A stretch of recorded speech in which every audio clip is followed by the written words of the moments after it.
हमारी जो अर्थव्यवस्था है वह सभी प्रमुख वैश्विक अर्थव्यवस्थाओं के बीच सबसे तेजी से बढ़ने वाली अर्थव्यवस्था है। पिछले 10 वर्षों में हमारे विकास के ट्रैक रिकॉर्ड और ढांचागत सुधारों ने विश्व का ध्यान हमारी ओर खींचा है। इस अवधि के दौरान भारत की योग्यता और सामर्थ्य में भरोसा बढ़ता गया है। अगले 5 वर्षों को हम सभी क्षेत्रों के संतुलित विकास में तेजी लाते हुए सबका विकास को साकार करने के लिए अद्वितीय अवसर के रूप में देखते हैं। महान तेलुगु कवि और नाटककार गुरुजापा अप्पा राव ने कहा था, अर्थात कोई देश केवल उसकी मिट्टी से नहीं है बल्कि देश उसके लोगों से है। इसके अनुरूप हमारे लिए विकसित भारत में शामिल है गरीबी से मुक्ति, 100% अच्छे स्तर की स्कूली शिक्षा, बेहतरीन सस्ती और सर्वसुलभ स्वास्थ्य सेवाओं तक पहुंच, 100% कुशल कामगार के साथ सार्थक रोजगार, आर्थिक गतिविधियों में 70% महिलाएं और हमारे देश को food basket of the world बनाने वाले किसान। इस बजट में प्रस्तावित विकास उपाय गरीबी, युवा, अन्नदाता और नारी को ध्यान में रखकर 10 व्यापक क्षेत्रों तक फैला हुआ है। कृषि के विकास और उत्पादकता को गति प्रदान करना, ग्रामीण संपन्नता और अनुकूल निर्माण, समावेशी प्रगति के पथ पर सबको साथ लेकर चलना, भारत में विनिर्माण बढ़ाना और मेक इन इंडिया की ओर आगे ले जाना, MSME को सहायता देना, रोजगार द्वारा विकास को समर्थ बनाना, जनता अर्थव्यवस्था और नवाचार में निवेश करना, ऊर्जा आपूर्तियां सुनिश्चित करना, निर्यात को बढ़ावा देना, नवाचार को पोषित करना। विकास की इस यात्रा के लिए हमारे 4 शक्तिशाली इंजन हैं: कृषि, MSME, निवेश और निर्यात। ईंधन है हमारे सुधार, हमारी मार्गदर्शक प्रेरणा है समावेशिता और लक्ष्य है विकसित भारत। इस बजट का उद्देश्य 6 क्षेत्रों में परिवर्तनकारी सुधार करना है। इनसे अगले 5 वर्ष की अवधि के दौरान हमारी विकास क्षमता और विश्व स्तर पर प्रतिस्पर्धा क्षमता बढ़ेगी। ये क्षेत्र हैं कराधान, विद्युत क्षेत्र, शहरी विकास, खनन, वित्तीय क्षेत्र और विनियामक सुधार। प्रथम इंजन के रूप में कृषि। अब मैं प्रथम इंजन के रूप में कृषि से शुरू करते हुए विशिष्ट प्रस्तावों की ओर बढ़ती हूँ।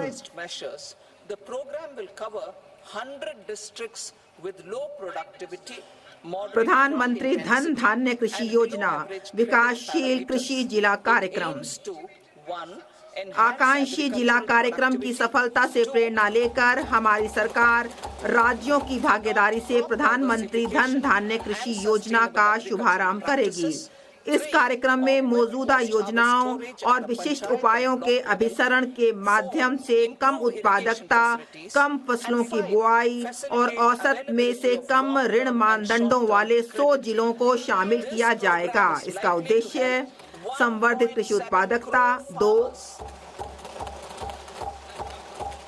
फसल विविधता और सतत कृषि पद्धतियों को अपनाना, 3 पंचायत और ब्लॉक स्तर पर फसल कटाई के बाद भंडारण बढ़ाना, 4 सिंचाई की सुविधाओं में सुधार करना और 5 दीर्घ अवधि और लघु अवधि ऋण की उपलब्धता को सुविधाजनक बनाना होगा।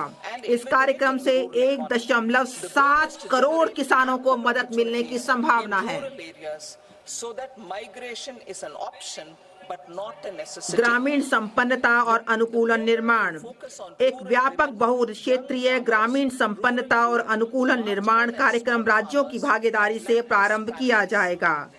इससे कौशल, निवेश, प्रौद्योगिकी के माध्यम से कृषि में कम रोजगार का समाधान होगा और ग्रामीण अर्थव्यवस्था में नई जान आएगी। इसका उद्देश्य ग्रामीण क्षेत्रों में प्रचुर मात्रा में अवसर पैदा करना है ताकि प्रवास एक विकल्प ना हो, ना कि अनिवार्यता। यह कार्यक्रम ग्रामीण महिलाओं, युवा किसानों, ग्रामीण युवाओं, उपेक्षित और छोटे किसानों और भूमिहीन परिवारों पर ध्यान केंद्रित करेगा। इसका विवरण अनुलग्नक में दिया गया है। वैश्विक और घरेलू सर्वश्रेष्ठ पद्धतियों को शामिल किया जाएगा और बहुपक्षीय विकास बैंकों से उपयुक्त तकनीकी और वित्तीय सहायता प्राप्त की जाएगी। पहले चरण में 100 विकासशील कृषि जिलों को शामिल किया जाएगा। दलहन में आत्मनिर्भरता।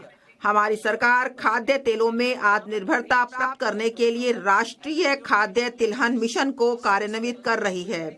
हमारे किसानों के पास हमारी जरूरतों के लिए और इससे कहीं अधिक उपजाने का सामर्थ्य है। 10 वर्ष पहले हमने ठोस प्रयास किए थे और दलहनों में लगभग आत्मनिर्भरता प्राप्त करने में सफलता प्राप्त की थी। किसानों ने 50% तक फसल क्षेत्र को बढ़ाकर इसमें सहयोग दिया और सरकार ने खरीद और लाभकारी मूल्यों की व्यवस्था की थी। तब से आय में वृद्धि और बेहतर आर्थिक क्षमता के साथ दलहनों की हमारी खपत में उल्लेखनीय वृद्धि हुई है। अब हमारी सरकार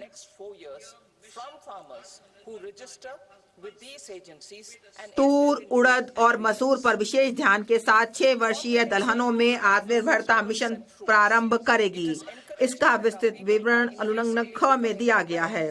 केंद्रीय एजेंसियों नेफेड और NCCF में पंजीकरण और इनसे करार करने वाले किसानों से अगले 4 वर्षों के दौरान ये एजेंसियां इन 3 दलहनों की उतनी खरीद करने को तैयार रहेंगी जितनी उनके पास लाई जाएंगी। सब्जियों और फलों के लिए व्यापक कार्यक्रम। यह बात उत्साहवर्धक है कि हमारे लोग अपनी पोषण संबंधी आवश्यकताओं के बारे में भी लगातार जागरूक होते जा रहे हैं। यह समाज के स्वस्थ बनाने की निशानी है। आय के स्तरों को बढ़ाने के साथ सब्जियों, फलों और श्री अन्न का उपयोग अत्यधिक बढ़ रहा है। उत्पादन, प्रभावी आपूर्तियों, प्रसंस्करण और किसानों के लिए लाभकारी मूल्यों को बढ़ावा देने के लिए राज्यों की भागीदारी से एक व्यापक कार्यक्रम का शुभारंभ किया जाएगा। कार्यान्वयन के लिए उपयुक्त संस्थानिक तंत्र स्थापित किया जाएगा और किसान उत्पादक संगठनों और सहकारी समितियों की भागीदारी सुनिश्चित की जाएगी। बिहार में मखाना बोर्ड। इसके लिए बिहार के लोगों के पास एक विशेष अवसर है।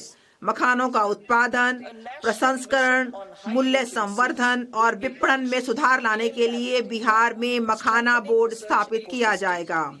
इन कार्यक्रमों में लगे लोगों को FPO में संगठित किया जाएगा। यह बोर्ड मखाना किसानों को पथ प्रदर्शन और प्रशिक्षण सहायता उपलब्ध कराएगा और यह सुनिश्चित करने के लिए भी कार्य करेगा कि उन्हें सभी संगत सरकारी योजनाओं के लाभ मिलें। राष्ट्रीय उच्च पैदावार बीज मिशन।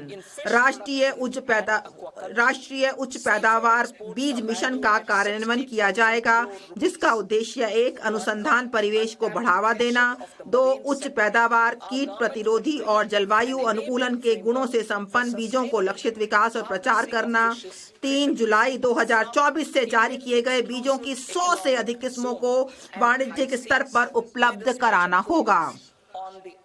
मत्स्य उद्योग। भारत मत्स्य उत्पादन और जलीय कृषि के क्षेत्र में विश्व भर में दूसरा सबसे बड़ा उत्पादक देश है। समुद्री खाद्य निर्यात का मूल्य 60,000 करोड़ है। समुद्री क्षेत्र की अनुप्रयुक्त संभावनाओं के द्वार खोलने के लिए हमारी सरकार अंडमान और निकोबार तथा लक्षद्वीप जैसे द्वीपों पर विशेष ध्यान देने के साथ भारत